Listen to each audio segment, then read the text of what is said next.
El 19 de octubre de 1987, una espectacular caída de la bolsa de Nueva York hizo temblar Wall Street.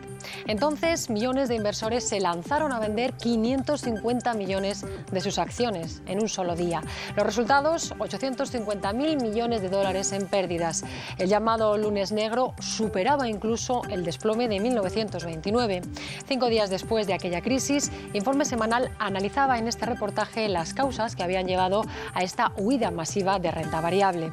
Y hoy son muchos los expertos que encuentran paralelismos entre lo que sucedió aquel octubre del 87 y la situación actual de los mercados.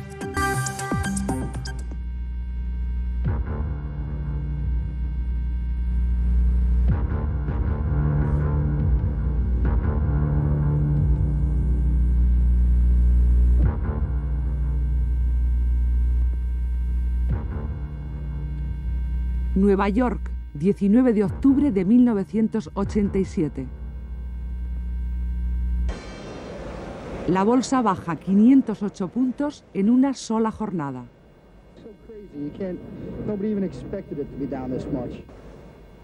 El porcentaje de caída es del 22%. El mayor desastre económico desde la Segunda Guerra Mundial. Well, it's obviously a disaster. 550 millones de acciones vendidas en una mañana, otro récord histórico. Los ordenadores se colapsan, hay pánico.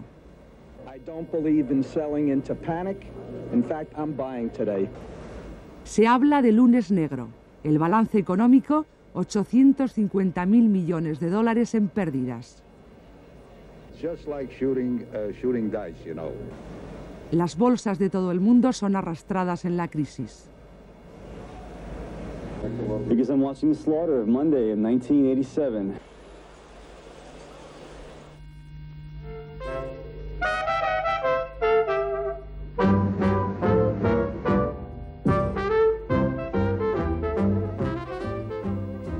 Nueva York, 28 de octubre de 1929. Martes negro en Wall Street. Crack histórico. Las cotizaciones descendieron vertiginosamente. 4.000 bancos cerraron sus puertas. Muchas fábricas quebraron. 15 millones de parados.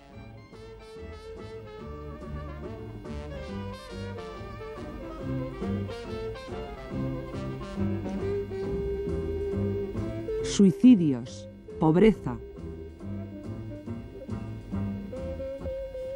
Una generación de americanos quedó marcada. El comercio exterior se redujo en un 70%. Europa se contagió gravemente de la crisis.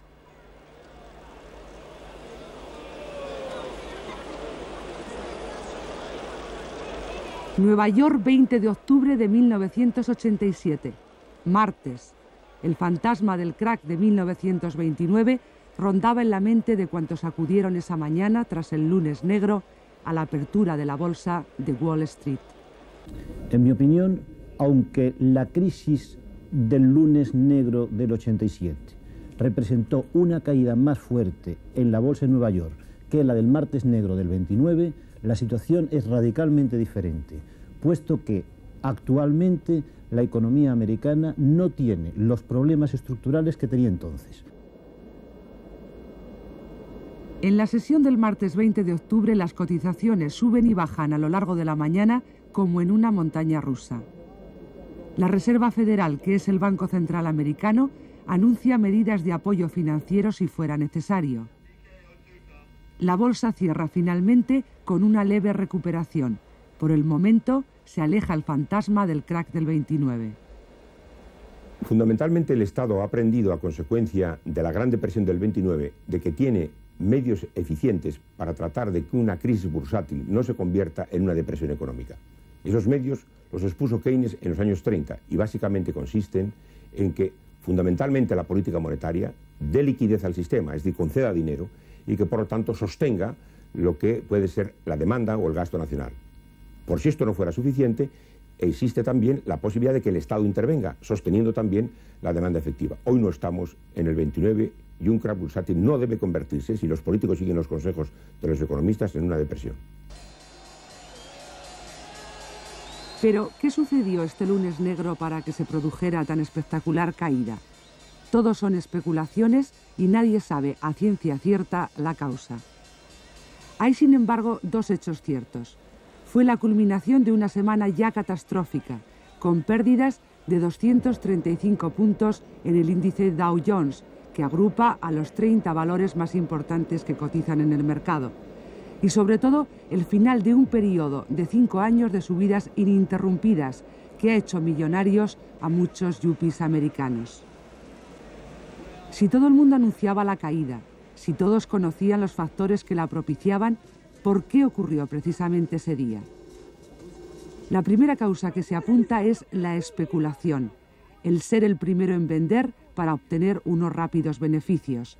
Hay que recordar que los neoyorquinos han elevado la bolsa al rango de deporte masivo. Y el inversor lo que ha ido es a vender inmediatamente sus títulos o intentar venderlos con el fin de obtener el beneficio que de alguna manera se estaba generando ya desde hacía tiempo. Una vez que se generalizan las ventas, en la mayoría de los casos, la pendiente es ya imparable.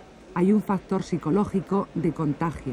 La bolsa baja efectivamente y fundamentalmente por motivos de rumores, motivos de estados de opinión que se originan en un momento determinado por una serie de factores conjuntos en los que también influyen las macroeconómicas y que a veces pueden originar incluso, como está ocurriendo en esta situación, aspectos que parecen relacionados con el pánico. Los analistas económicos hablan también de un factor que suele provocar crisis, el temor a la subida de los tipos de interés. En general, los tipos de interés son el precio del alquiler del dinero en los mercados monetarios.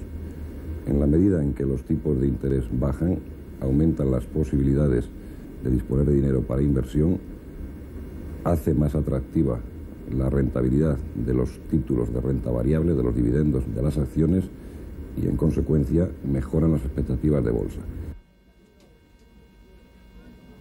Algunos bancos bajaron el tipo de interés tras el lunes negro, de ahí que la catástrofe se haya visto atenuada, pero persisten otras causas que la han propiciado. Los expertos señalan entre estas el profundo déficit de Estados Unidos, presupuestario y comercial. Gastan más que recaudan y compran más que venden. Estados Unidos tiene dos déficits que se llaman gemelos, el déficit de su presupuesto y el déficit de su balanza comercial, y ambos están relacionados. El déficit del presupuesto se ha producido a consecuencia de que los impuestos han disminuido por la concesión impositiva, mientras que se han mantenido los gastos. Naturalmente, este déficit ha animado el gasto de los americanos, tanto el gasto público como el gasto privado, y esto ha producido una gran demanda de importaciones, que a su vez es el origen del déficit comercial. El presidente norteamericano, Ronald Reagan, ha anunciado ya su intención de hacer algunos cambios en su política económica. Estudia aumentar los impuestos, a lo que siempre se había negado, y piensa seguir facilitando las inversiones extranjeras en Estados Unidos. Pero hará falta también frenar la caída del dólar. La depreciación de la moneda norteamericana en los mercados internacionales se cita como otra de las causas de la crisis. El descenso del dólar influye fundamentalmente en la bolsa de Nueva York por una razón muy sencilla, y es que los inversores extranjeros pueden perder el valor de sus acciones en su moneda nacional al estar descendiendo el dólar. Esto hace que muchos inversores extranjeros hayan retirado o hayan intentado vender sus acciones en esa bolsa de Nueva York, y todo ello ha provocado una superabundancia de venta mayor que la demanda que podría haber en un momento determinado, y todo ha influido en la baja de los valores y las cotizaciones en la bolsa de Nueva York.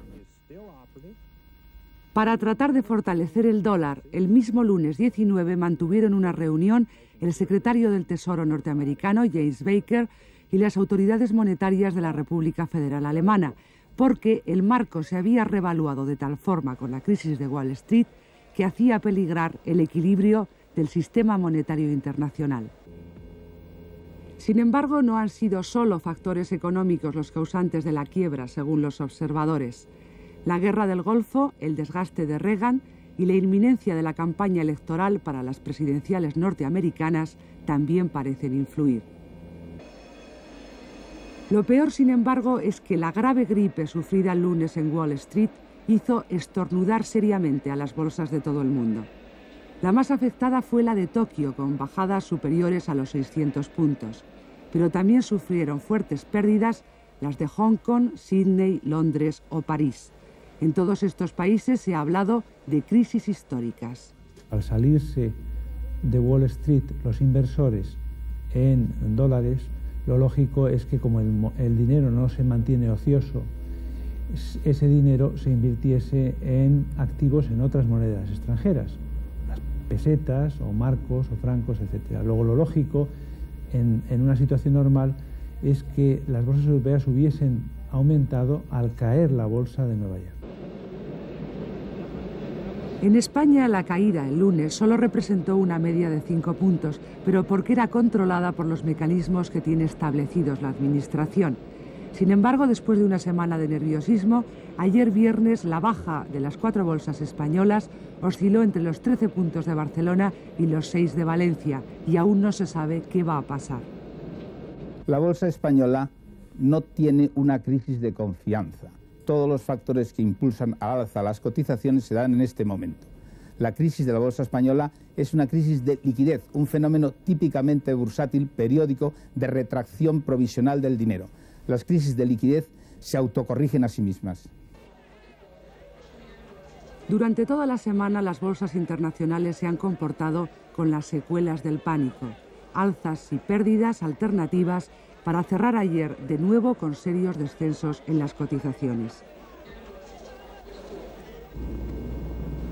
La crisis no ha terminado. Según los expertos, la economía mundial tiene ahora recursos para defenderse y no es probable que se repitan las consecuencias de la Gran Depresión del 29. Todo lo que sube, baja, y la bolsa se había alzado en algunos países por encima de sus posibilidades reales. Estados Unidos deberá apretarse el cinturón y puede que el resto del mundo tenga también que encoger un poco el estómago.